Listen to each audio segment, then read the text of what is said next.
Okay, now what we're going to talk about now is probably my favourite algorithm from the System 6000, and that's the MD3 Multiband Dynamics. Now I've been using this plugin now for about 6 years, and I cannot do my mixes without it. There's simply nothing else out there with regards to multibands that I feel really touch the capabilities of the MD3 and its sound quality. Now to very simply show you this today, I'm going to use a mix that I've produced and mixed and co-wrote for an artist called Andy Hunter. The track's called Technicolor, and it's from his Colour album on Network. And I'm just going to show you how the MD3 really adds the energy and punch to the mix.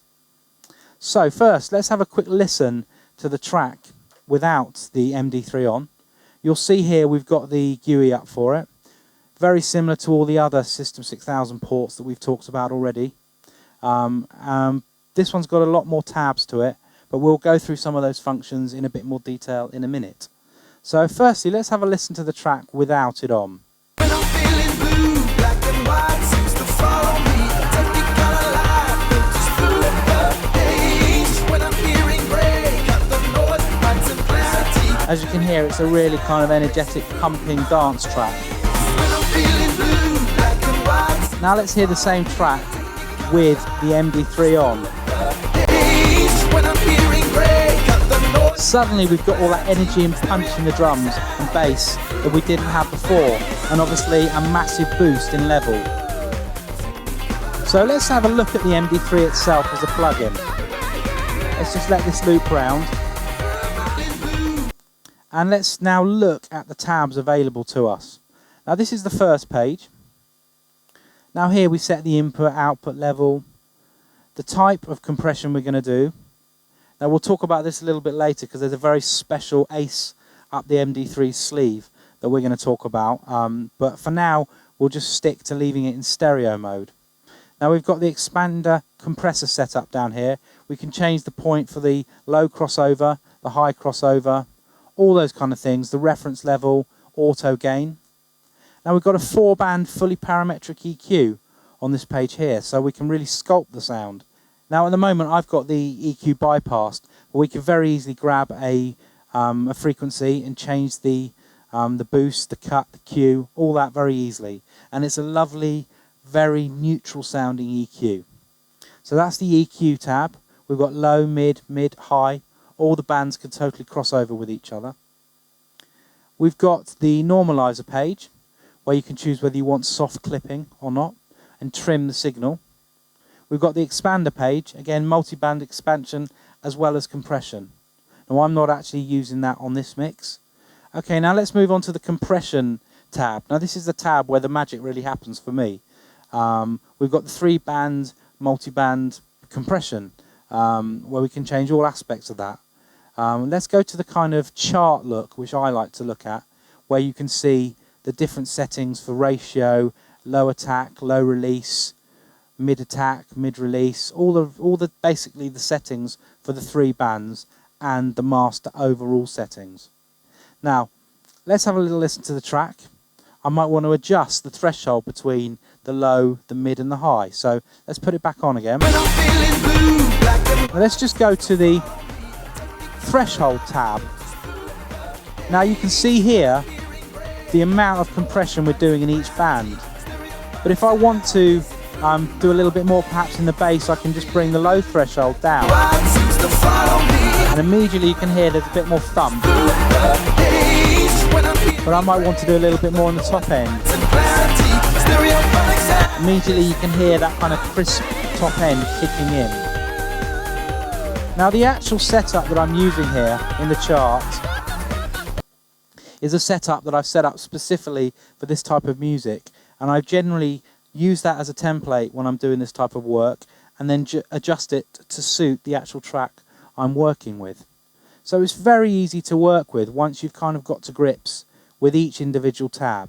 So we've got the main tab, which is where you set up things like the crossover points for the compression and expansion and the type of compression we're going to do. We've got the equalizer tab, 4-band parametric EQ, normalizer tab, expansion tab, compression tab, and then the output tab, where we can also put on a limiter and choose soft clip settings, etc.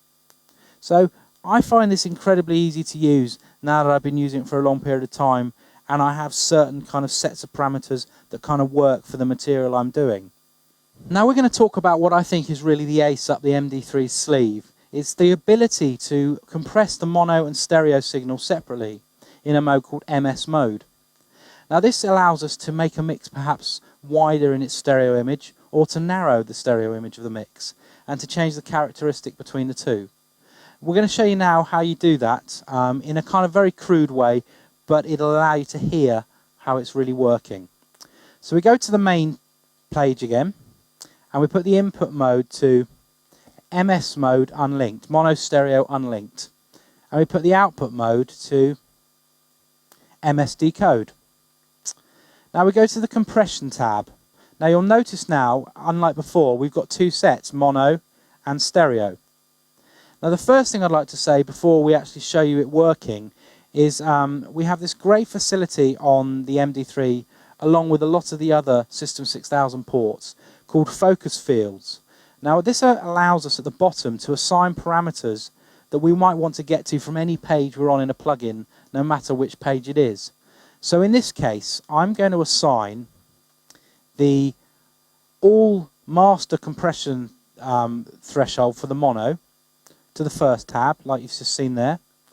And I'm now going to click the second tab and move to stereo and collect the all threshold stereo as the second parameter that I want to be able to get to. Now it doesn't matter if I'm in the main page, the EQ page, the normalizer, expansion, compression, you'll notice at the bottom they always stay the same. So that allows us to very easily customize plugins for the way we want to work.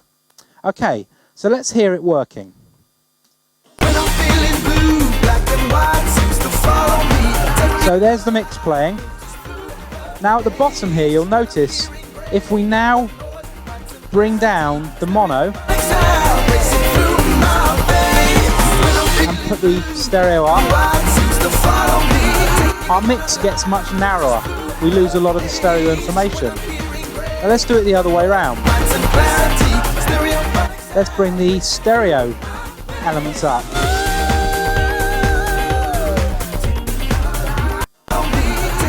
You'll notice that all the stereo information's now gone up.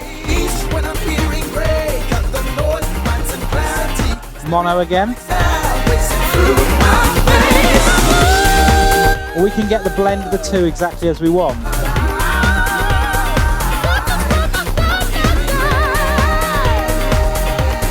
So that's just shown you very quickly and crudely the power of MS mode. It precisely allows us to control the compression of the mono and the stereo separately, so we can either narrow a mix or widen a mix. So if I was marooned on a desert island, I guess with a laptop and a few plugins, I guess the MD3 and the Brickwall limiter would be part of the plugins that I'd want to have with me, because it really allows me to get my mixes punchy and polished the way I want them, with full confidence that I'm not creating a master with hidden overs.